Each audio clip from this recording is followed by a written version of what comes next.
It is election day for North Carolina municipal races, and we're bringing you team coverage of the major races in your neighborhoods. Our team is in Pitt, Washington, Onslow, and Lenoir counties tonight. We're following mayoral races in Greenville, Belhaven, Farmville, and North Thompson Beach, as well as major city council races across the east. We'll begin our team coverage in Greenville, where 3 candidates are hoping to be the city's next mayor. Incumbent Alan Thomas has held the seat since he was first elected in 2011. Donald Whitley and Ernest Reeves are both looking to take over that seat. WNCT's Brandon Goldner has followed this race very closely. He sat down with all 3 candidates before the election to learn more about what they want for the city. He's live now from Greenville. Brandon, what's the latest?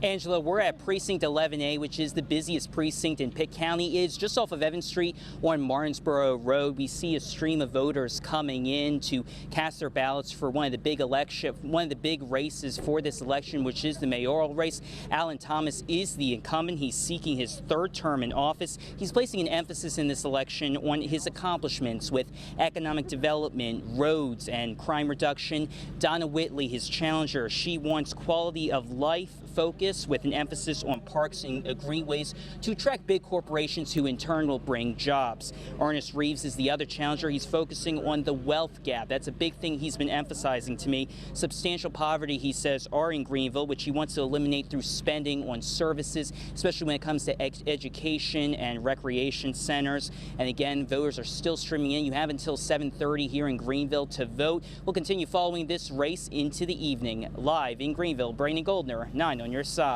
Thank you, Brandon.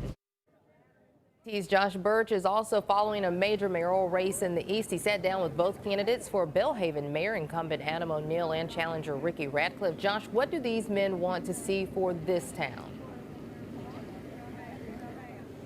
Well, Angela, O'Neill's big platform is reopening Pungo Hospital, a fight he's been fighting for about a year and a half here in Belhaven, while Ratcliffe wants to unite the town, grow the economy here, but doesn't want to spend taxpayer money to reopen Pungo Hospital. A lot's up for grabs here in Belhaven, and it's reflected in the number of voters who've actually turned out today. In the last municipal election in 2013, only around 380 voters cast a ballot here. So far today, almost 600 people have already voted. Now, most of the candidates running have spent the day out here greeting voters, while the mayor's race has received the most attention. The alderman is going to be the race that will determine whether those supporting the hospital keep the majority on the town council. Of course, I'll be out here live all night getting the latest reactions and results from the candidates. Live in Belhaven, Josh Birch, 9 on your side. Thank you, Josh. Of course, we're following several other races across the east, from the Greenville and Kinston City Council to North Thompson, Washington, and Farmville mayoral races.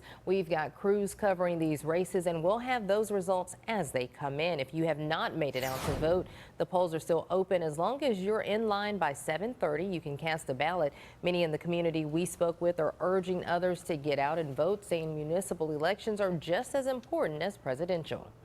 We all want change, and one of the ways to do that is to exercise your right to vote. So, I encourage everyone to come out.